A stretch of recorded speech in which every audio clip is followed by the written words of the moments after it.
오늘 말씀 함께 보겠습니다. 오늘 말씀 우리 갈라디아서 5장 말씀입니다. 신약 성경 309쪽에 있습니다.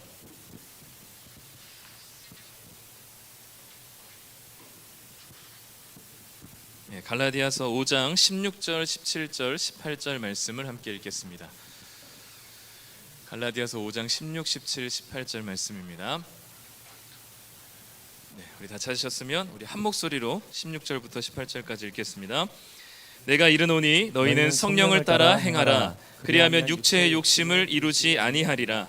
육체의 소욕은 성령을 거스르고 성령은 육체를 거스르나니 이 둘이 서로 대적하므로 너희가 원하는 것을 하지 못하게 하려 함이니라. 너희가 만일 성령의 인도하시는 바가 되면 율법 아래에 있지 아니하리라. 아멘. 우리 성도님들 한 주간 무탈하셨나요? 우리 눈이 폭포같이 쏟아지는 이번 한 주간 눈 치우느라고 오랜만에 안 쓰던 근육을 썼더니 허리가 뻐근하더라고요. 다음날 아침에 일어났더니 허리가 왜 이렇게 아프지 했더니 열심히 눈 쓸고 이래가지고 다행히 우리 마침 그 새가족 양육을 받던 청년이 눈 오는 날 와가지고 그 청년과 함께 눈을 치워서 좀 짐이 좀 덜어졌던 시간이었습니다. 원래 눈 되게 싫어하는데 첫눈이라서 그런지, 그리고 또 첫눈 이렇게 아주 소복이 쌓여 있어서 모든 세상이 하얗게 돼서 그런지 그날따라 되게 좋더라고요. 근데 이제는 싫습니다. 그래서 이번 주가 또 이 역대급으로 20cm 넘게 와가지고 눈이 왔는데 또 한 주간 열심히 살아내느라 고생하셨고요. 또 한 주간 죄 가운데 또 세상 가운데 지내시느라고 고생 많으셨습니다. 혹시 이번 한 주간은 죄와의 싸움에서 승리하셨나요? 네, 다 이제 패배자로 돌아오셨군요. 제가 중학교를 다닐 때였던 것 같아요. 저의 중학교 시절 모습입니다.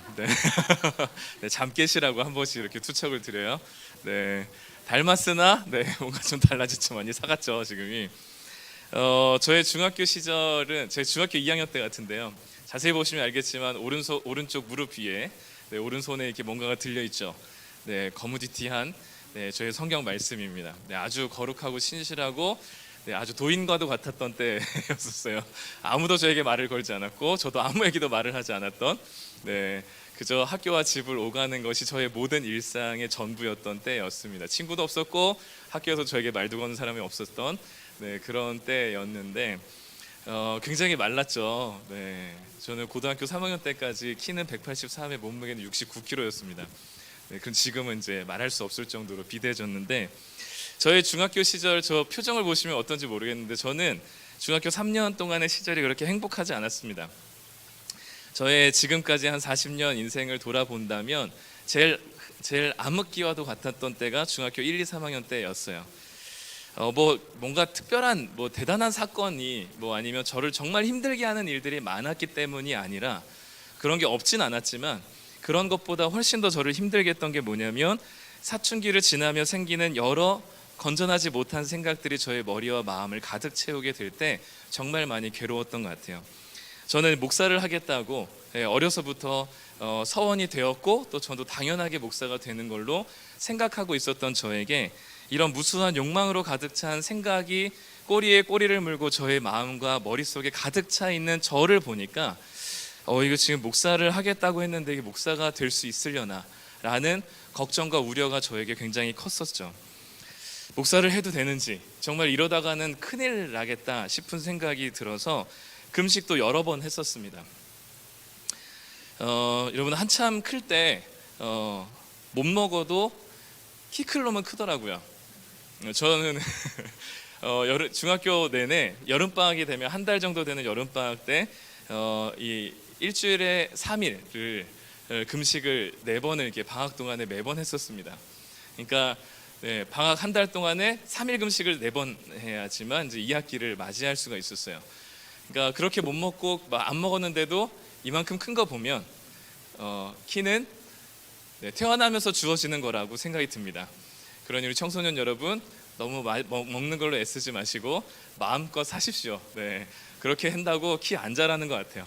어쨌든 중학교 3년 동안 여름방학 내내 금식을 하면서 이런 생각과 이런 여러 가지 저의 머리가 쓰레기 같은 저의 모습을 보면서 이 죄를 좀 끊어낼 수 있도록, 이길 수 있도록, 극복할 수 있도록 계속해서 3일 금식을 자주 했었습니다.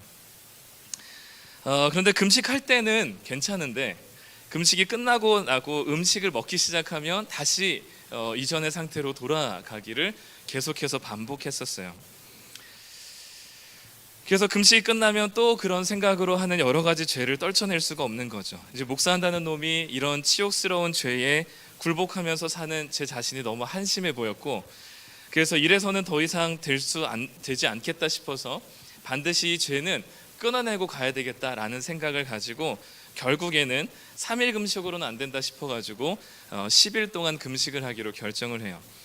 그래서 마지막 중학교 3학년 2학기 때는 제 때는 이제 고등학교 진학에 도움이 그렇게 크게 반영이 되지 않았기 때문에 3학년 마지막 2학기 기말고사의 첫 번째 날부터 시작해서 열흘을 금식을 했습니다. 어떻게 됐을까요? 그 생각으로 하는 그 죄를 극복했을까요? 네, 극복했습니다. 네, 10일 동안만. 네. 다시 먹는 욕구가 채워지지 않을 때는 그런 여러 가지 생각이 저를 괴롭혔던 생각들이 전혀 떠오르지 않아요. 혹여나 누군가 뭔가 뭐 보는 것으로 떠오른다고 하게 되더라도 어느 순간 사라져 버려요.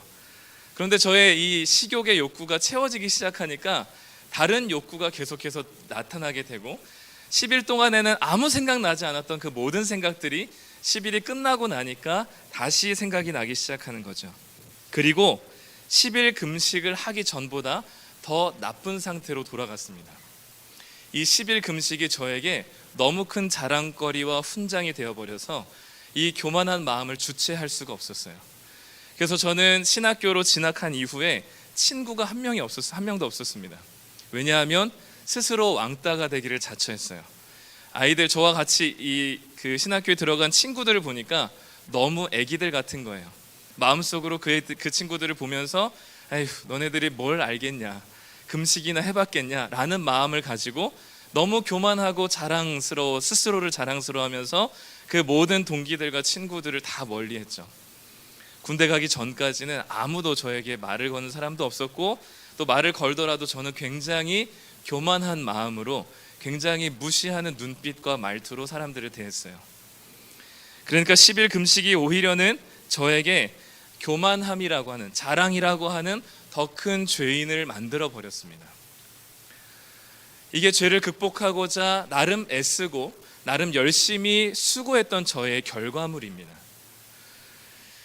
우리는 매일 죄와 싸우죠. 이번 한 주간도 끊임없이 죄와 싸우셨을 겁니다. 죄를 이기고 극복하기 위해서 애쓰지만 결코 쉽지 않습니다. 작은 일에도 우리의 마음의 감정이 요동을 치고 사소한 것에도 우리는 계속해서 욕심을 부리고 매번 똑같은 죄를 반복하면서 또 똑같은 죄를 용서해달라고 하나님께 기도하는 자기 자신을 보면서 너무 쓸모없는 인간이고 구차하고 너무 심각한 절망에 빠져버리는 게 우리들의 날마다의 반복이죠.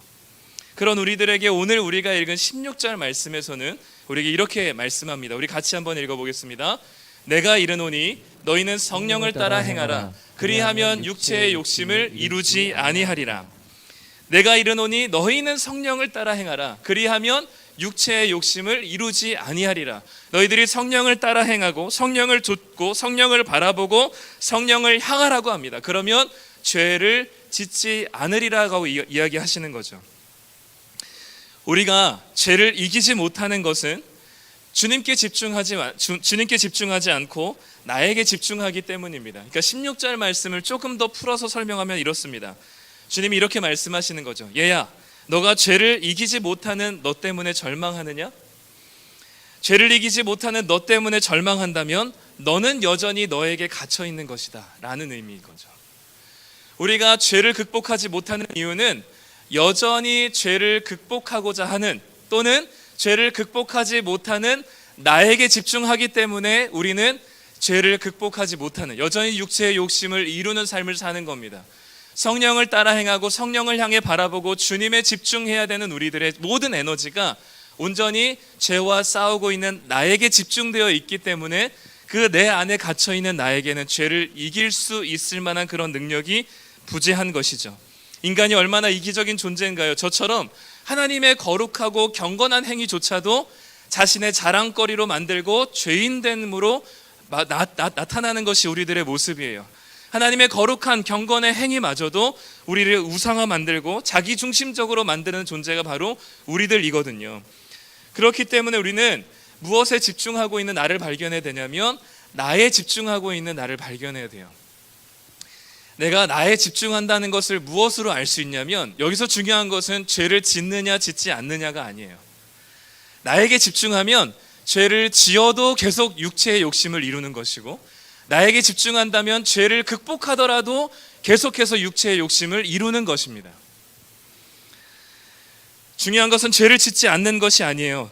나에게 갇혀 있는다면, 나에게 갇혀 있는 상태에서 죄를 짓는다면 계속해서 죄를 극복하지 못하는 나 때문에 절망할 것이고, 또 계속해서 나에 집중한다면 혹시나 죄를 혹여나 극복한다면 그 죄를 극복하여서 교만해 있는 나를 발견할 것입니다.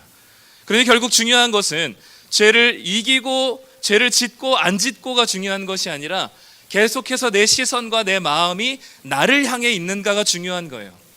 나를 향해 있다면 죄를 지으면 짓는 대로, 짓지 않으면 짓지 않는 대로 계속해서 육체의 욕심을 이루는 방향으로 가게끔 되어 있는 것이 우리들의 시선인 것이죠. 그래서 오늘 16절의 말씀에서는 성령을 따라 성령을 바라보고 성령에 집중할 것을 우리에게 요청하고 있는 것입니다. 내가 죄를 이기든 죄에 지든 나에 갇혀 있다면 그것은 주님께서 원하시는 것이 아닌 것이죠. 그렇기 때문에 16절 말씀을 읽으면서 우리는 이렇게 고백해야 됩니다. 주님, 여전히 나에 갇혀있는 불쌍한 저를 불쌍히 여기시고 이제 나는 죽었고 나는 없고 그리스도만 있습니다. 내 생애 동안 내가 아니라 오직 주님께만 집중하며 살겠습니다라는 고백이 우리들에게 나타나야 돼요. 죄를 짓지 않으려고 애쓰다 보면, 그런 나를 발견하다 보면, 나에게 갇혀있다 보면 혹여나 죄를 조금이라도 극복하는 것 같은 느낌이 들면 그때는 우리는 교만과 자랑으로, 저처럼 그 금식의 10일이 무엇인데 40일, 몇십일 하신 분도 넘쳐나는데 그 금식 열흘 한 게 그깟게 뭐라고, 그것이 저의 수년 동안의 저의 자랑이 되어버리는 거죠. 우리는 나에 갇혀있는 우리를 빨리 걷어내고 주님께로 향해야 되는, 성령을 따라 성령을 바라보고 성령을 좇는 것이 우리들에게 해야 될 일인 거죠. 그래서 같은 말씀 갈라디아서 2장 20절에 이렇게 우리에게 말씀합니다. 우리 한번 같이 읽어보겠습니다. 내가 그리스도와 함께 십자가에 못 박혔나니 그런즉 이제는 내가 사는 것이 아니요 오직 내 안에 그리스도께서 사시는 것이라. 이제 내가 육체 가운데 사는 것은 나를 사랑하사 나를 위하여 자기 자신을 버리신 하나님의 아들을 믿는 믿음 안에서 사는 것이라. 아멘. 이제는 내가 사는 것이 아니라, 이 얘기는 뭐냐면 나는 죽었기 때문에 나에게 더 이상 집중하지 않는 겁니다. 이제는 내 안에 다시 살아계시는 그리스도께서 사시는 것이니 그 주님을 바라보고 주님을 향하고 주님을 좇아 주님께 집중하는 삶을 살겠다는 고백이 바울의 고백인 것이죠. 그러니까 주님을 위해서 우리가 무언가를 사는 것이 아닙니다. 주님이 내 안에서 나에게 집중되던, 내 안에 갇혀있던 시선이 주님께로 향하게 될 때 우리는 그런 삶을 뭐라고 얘기하냐면 그분을 믿는 믿음 안에서 사는 것입니다. 주님을 위해 사는 것이 아닙니다. 주님 안에 살아가는 것이죠. 그때야 우리는 죄를 진실로 극복할 수 있는 것이고 육체의 욕심을 이루지 않는 삶으로 나아가게 되는 것입니다. 그러니 결국 우리가 죄를 이길 수 있는 유일한 방법은 육신의 소욕과 싸우는 것이 아닙니다. 육신의 소욕을 피하고 성령의 소욕을 따라가는 것이 우리가 죄를 이길 수 있는 유일한 방식인 것이죠. 육체의 소욕은 대적하여서 싸우는 것이 아니라 피해야 하는 것입니다. 왜냐하면 우리에게는 싸울 수 있는 능력이 없기 때문이죠. 육체의 소욕과 싸우기 위해서 집중하다 보면 결국 그것과 싸우고 있는 내 안에 갇히게 되고, 그것은 결국 죄를 짓든 안 짓든 우리는 계속해서 나에게 집중하고 나에게 갇혀있는 삶을 살아가게 되는 것이죠. 그래서 누군가가 이런 얘기를 했습니다. 우리 한번 같이 읽어볼까요? 육체의 소욕과 싸우는 것은 중력과 싸우는 것과 같다. 중력과 싸워서 이길 수 있으신 분 있으신가요? 아무리 중력을 벗어나려고 발버둥 쳐도 벗어날 수 없듯이 죄를 붙들고 싸우면 싸울수록 패배할 수밖에 없습니다. 죄의 법칙은, 죄의 속성은 우리가 잠시 잠깐 누르면 눌러지는 것 같은 스프링 같아요. 그래서 우리가 잠시 잠깐 이기는 것 같고 죄를 극복하는 것 같은 자기 효능감을 얻기도 합니다. 그런데 어느 스프링의 어떤 한계 지점이 다다르면 그 스프링이 강력한 힘으로 더 튀어오르듯이 우리는 죄를 짓누르고 우리는 죄를 안 짓기 위해서 애쓰다가도 어느 정도 우리가 성공한 것 같은 느낌이 드는 그 한계 지점이 될 때 그 용수철은 우리로 하여금 우리의 존재를 벗어날 만큼 강력한 모습으로 다시금 튀어오르게 되는 것이죠. 제가 그 골머리를 앓고 있던 죄와의 싸움 속에서 금식 10일이 오히려 더 용수철처럼 튀어오른 역할을 했던 것처럼 오히려 우리가 죄를 붙들고 죄와 싸우는 나에 집중하고 거기에 갇혀 있다면 우리는 오히려 잠시는 이기는 것 같아 보일지 모르겠지만 오히려 더 큰 반항의 힘으로 죄에 더 짓눌리게 되는 것입니다. 그러니 죄는 붙들고 싸울 것이 아니라 피해야 할 대상인 것이죠. 어디로 피해야 될까요? 성령으로 피해야 됩니다. 오늘 17절 말씀을 함께 같이 읽겠습니다. 육체의 소욕은 성령을 거스르고 성령은 육체를 거스르나니 이 둘이 서로 대적함으로 너희가 원하는 것을 하지 못하게 하려 함이니라. 17절 말씀을 보면 누구와 누구의 싸움으로 설명하고 있나요? 육체의 소욕과 성령입니다. 육체와 성령이 싸우는 겁니다. 육체와 내가 싸우는 게 아닙니다. 내가 그 육체의 소욕을 붙들고 죄를 붙들고 내가 싸우는 것이 아니라 여기서는 성령과 육체가 서로를 거스른다 얘기하고 이 둘이 서로를 대적한다 얘기합니다. 우리는 육체의 소욕과 싸울 수 있는 대상 자체가 되지 않습니다. 17절에서는 분명히 성령과 육체가 서로 대적하고 거스른다 말씀하고 있죠. 그렇기 때문에 우리는 누구를, 육체의 소욕을 따르지 않고 육체의 소욕을 이루지 않기 위해서는 누구를 따라야 하냐면 내가 내 분연히 내 의지와 내 능력을 갈고 닦고 죄를 붙들고 죄를 이기기 위해서 대항하는 것이 아니라 우리는 육체의 소욕을 피하여서 성령의 소욕을 따르는 자가 되어야 합니다. 그것이 우리가 죄를 이길 수 있는, 육체의 소욕을 거스를 수 있는 유일한 방법이라고 17절에 말씀하고 있는 거죠. 죄와 싸우되 피 흘리기까지 싸우는 것은 죄에 대한 우리의 자세를 얘기하는 것이지 죄를 이기는 방법을 얘기하는 것이 아닙니다. 죄를 경계하고 죄를 우리가 짓지 않기 위해서 애쓰는 우리들의 태도에 대한 이야기지 그 죄와 피 흘리기까지 싸우면 승리할 수 있다는 얘기를 하는 것이 아닙니다. 육체 안에 있는 우리의 죄의 중력을 이기는 것은 그것보다 더 강한 힘을 의지하는 것입니다. 중력보다 더 강한 힘을 붙들 때 우리는 중력을 거스를 수 있는 것이죠.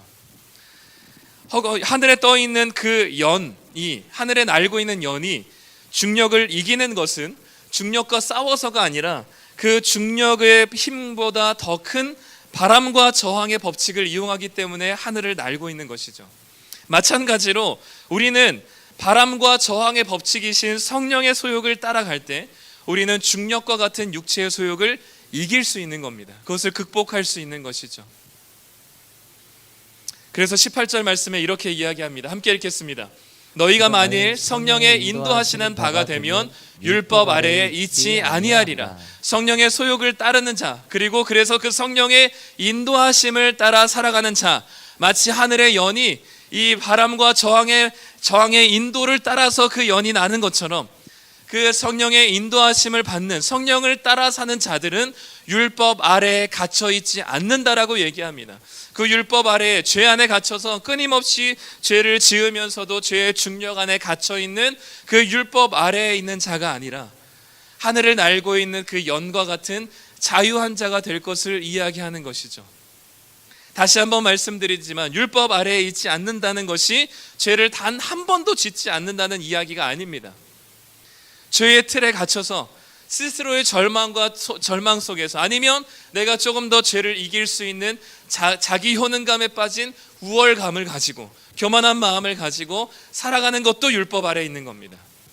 그러니 그 죄 안에 갇혀서 내 안에 갇혀 사는 삶이 아니라 성령의 소욕을 따라 사는 자들은 율법 아래에 있지 않는, 육체의 소욕을 이루지 않는 삶을 살게 될 것을 이야기하는 것이죠. 이 육체와의 싸움, 육체의 소욕과 죄와의 싸움은 우리의 싸움이 아니라 주님이 싸워야 할 싸움입니다. 그리고 그 주님이 싸워야 할 싸움은 우리가 성경의 수많은 구절들을 통해 보았듯이 이미 승리한 싸움이십니다. 왜냐하면 예수님은 죄를 대표하는 죽음이라는 그 저주를 부활의 생명으로 이기신 분이기 때문이죠.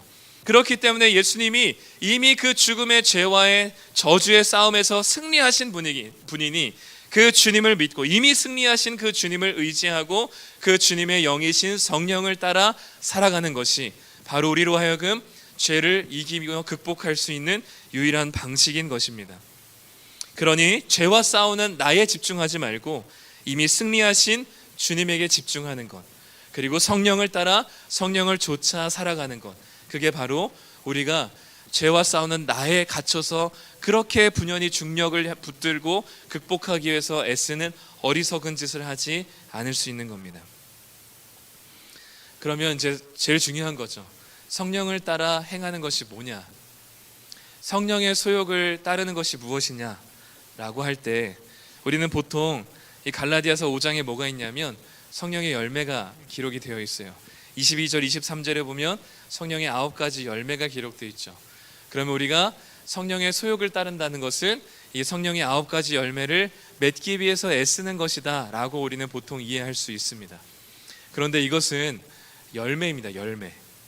이거는 결과로 따라오는 것이지 우리가 쟁취하거나 맺기 위해서 애쓸 수 있는 것이 아닙니다. 다시 여기서도 우리가 이 주객이 전도되면 안 돼요. 우리가 집중해야 될 건 뭐냐면 성령의 열매 자체가 아닙니다. 성령의 열매를 맺게 하시는 그리스도에게 집중하는 것이죠. 즉 성령의 소욕을 따른다는 것은 성령의 열매를 맺는 것이라고 생각할 수 있지만 열매는 자연스럽게 오는 것이기 때문에 결국 성령을 따른다는 것은 예수님을 더 사랑하고 예수님을 더 높이고 예수님을 더 온전히 드러내는 것이 바로 성령의 소욕을 따라 살아가는 삶이죠.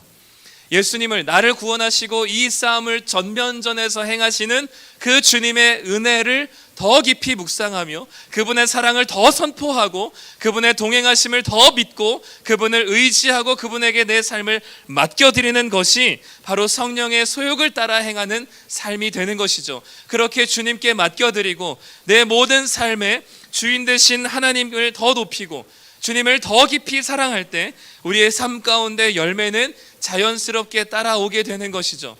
사탄 마귀는 우리로 하여금 주님께 집중하지 못하게 하고 예수님의 사랑에 집중하지 못하게 하고 내가 무언가를 자꾸만 해야만 안심시키게 만드는 유혹에 빠지게 만듭니다. 그래서 우리는 자꾸만 무언가를 한 가지 변화가 주어지면 대단한 것이 이루어지고 대단한 결단을 한 것처럼 스스로 우리는 우월감을 가지고 내가 해냈다라고 생각하지만 그것은 아까 용수철을 잠시 누르는 것일 뿐 근본적인 해결이 되지 않는 것이죠. 그렇기 때문에 아까도 얘기했지만 우리는 예수님을 위해 사는 것이 아니라 예수님 안에 거하는 삶입니다. 그게 바로 주님을 사랑하고 주님을 더 높이고 예수의 이름을 더 선포하고 예수의 이름을 더 묵상하고 나를 위해서 주님이 행하신 사랑의 행위들을 더 만나고 그것을 더 깊이 하나님께 나아가며 고백하는 것이 우리들이 성령의 소욕을 따라 살아가는 삶인 것이죠. 내 욕망이 바뀌어 성령의 욕망이 될 때만이 우리로 하여금 이 예수 안에 사는 성령의 열매를 맺는 삶을 삽니다. 우리가 아까도 본문에 나왔듯이 육체의 소욕이라고 하죠. 소욕. 이 소욕이 뭐냐면 갈망입니다. 갈망. 지난주에 우리가 하나님을 갈망을 했을 때 그 갈망이에요. 욕망이란 뜻이에요. desire라는 영어입니다. 욕망입니다. 욕망. 하나님을 우리 안에 우리는 욕망이 있는 존재예요. 지난주에도 말씀드렸지만 욕망을 가진 채로 태어난 겁니다.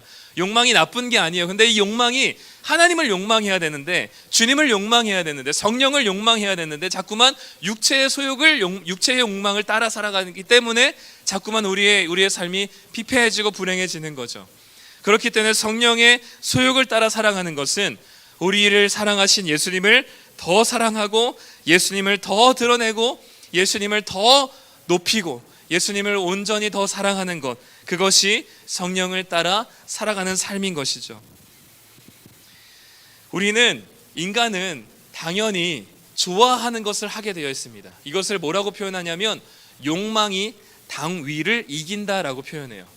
그러니까 해야 될, 당연히 인간으로서 당연히 해야 될 의무감을, 책임감을 이기는 것이 무엇이냐면 욕망입니다. 욕망은 다른 말이 아니라 더 좋아하는 거예요. 우리는 좋아하는 것을 하고 싶어 해요. 당장 공부하는 것보다 유튜브 보는 게 좋으니까, 그 즐거움이 더 좋기 때문에 그 유튜브를 보는 거죠. 당장 시험을 앞두고 시험 준비를 하는 것보다는 뭐 게임을 하는 것이 더 좋으니까, 그것이 더 즐거우니까 더 좋아하는 것을 하는 것입니다. 인간은 욕망이 당위를 이기게 되어 있어요. 그런데 언제나 이 욕망을 우리는 없애야 된다라고 자꾸 배우지만, 욕망은 없애는 게 아니라 그 욕망의 구조와 방향을 바꿀 때 우리는 진짜 죄를 이길 수가 있는 것이죠. 욕망을 억누르면 아까 얘기했던 대로 용수철을 잠시 누르는 것과 같습니다. 우리는 욕망이 샘솟는 자들이어서 잠시 용수철을 누르지만 언젠가는 그 욕망이 우리 안에 다시 튀어오를 때는 이전보다 훨씬 더 나쁜 상태가 되는 것처럼, 그것이 우리에게 반복되면 반복될수록 우리는 더 깊이 욕망의 상태로 빠져들게 되는 거죠. 내 욕망의 구조와 방향을 하나님께로 바꾸고 우리를 사랑하신 예수님을 욕망하고 성령을 욕망하며 끊임없이 예수님을 더 사랑하게 된다면 우리는 죄를 이길 수 있습니다.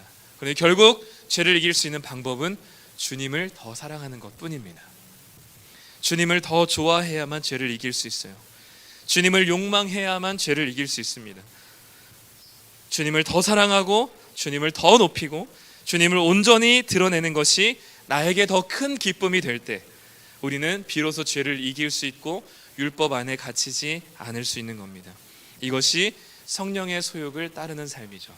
그럴 때 그 주님을 사랑하는 자의 삶의 발걸음 속에는 성령의 9가지 열매들이 맺히게 되는 겁니다. 성령의 9가지 열매를 맺기 위한 행위적인 변화를 요청하는 것이 아니라 그 마음에 진정으로 성령을 욕망하여서 그리스도를 사랑하는가, 그 사랑이 우리로 하여금 우리의 모든 삶의 자리에 성령의 열매를 맺히게 하는가인 것입니다. 결국 죄보다 주님을 더 사랑할 때 우리는 끊임없이 죄를 이길 수 있습니다. 잠시 죄에 실패한다 하더라도 죄에 갇히지 않게 되는 것이죠. 아주 절망하고 낙심하고 스스로 이런 놈이 어떻게 천국 갈 수 있어 라는 생각을 가지지 않게 하고 오히려 더 거룩한 방향으로, 그리고 더 성령의 9가지 열매를 맺는 주님의 모습을 따라가는 방향으로 우리가 나아가게 되는 것입니다. 그게 우리가 죄를 이길 수 있는 유일한 방식입니다. 음란한 죄 가운데 빠져 있으신가요? 아니면 끊임없는 욕심과 소유에 대한 이 죄로 빠져 있으신가요? 아니면 누군가의 관계가 틀어지는 것이 삶의 모든 순간에 견딜 수 없는 마음이 주어지는가요? 어떤 것들 때문에 그 죄 가운데 빠져 있을지라도 우리는 그것보다 주님을 더 사랑해야 됩니다. 그럴 때 우리는 죄를 진정으로 이길 수 있는 능력이 주어지는 거죠. 그래서 이렇게 우리는 이 갈라디아 말씀을 통해서 이렇게 고백했으면 좋겠습니다. 한번 따라해 보실까요? 주님, 이제 제 삶이, 기운 매력이 하나도 없습니까? 네, 다시 한번. 주님, 이제 제 삶이 성령의 소욕으로 죄를 이기는 삶이 되기를 원합니다. 오직 그리스도만을 높이고 그리스도만을 사랑하는 삶을 살겠습니다. 이제 나는 없고 당신만 있습니다. 이게 우리가 주님 안에 거하는 삶입니다. 죄를 짓고 안 짓고는 두 번째 문제예요.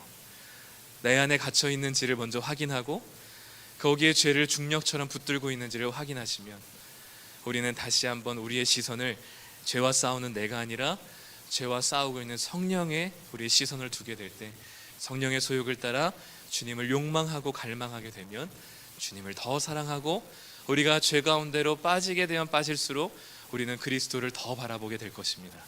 그러면 우리는 어느 순간 율법 안에 갇혀 있지 않고 자유롭게 하늘을 날고 있는 연과 같은 하나님의 놀라운 은혜가 우리 안에 부어지게 될 것입니다. 그러면 우리의 신앙과 믿음의 길은 너무나도 기쁘고 행복할 거예요. 그 주님을 사랑함이 우리의 그 어떤 죄로부터 끊을 수 없는 주님의 사랑인 것을 확신하게 될 때, 우리로 하여금 더 죄를 짓게 만드는 합리화에 빠지는 것이 아니라 더 거룩한 주님의 성품을 닮아가고자 애쓰는 우리들의 거룩한 발걸음이 될 것입니다. 그것이 우리의 기쁨으로 가득한 신앙인 것이죠. 그 기쁨의 삶이 우리 가운데 넘치면 좋겠습니다. 이 시간 우리가 성령의 소욕을 따르는 고백이 있었으면 좋겠습니다. 우리의 사랑을 주님께 고백해 드렸으면 좋겠어요. 자, 우리 같이 찬양했으면 좋겠는데요. 우리 아까 얘기했던 대로 우리가 주님을 더 사랑하는 것밖에 길이 없습니다. 우리가 주님을 더 드러내는 것밖에 길이 없습니다. 예수님을 더 높이는 것밖에는 길이 없습니다. 우리가 이길 수 있는 유일한 방식은 우리 주님을 사랑하는 것입니다. 이 시간 우리 사랑합니다 나의 예수님, 우리 찬양하며 고백할 때 우리의 마음을 담아, 하나님, 내가 짓고 있는 죄보다 주님을 더 사랑합니다. 내가 짓고 있는 죄보다 주님을 더 향합니다 라는 우리 고백으로 이 시간 같이 함께 찬양하며 우리의 결단을 주님께 고백을 올려드리길 소망합니다.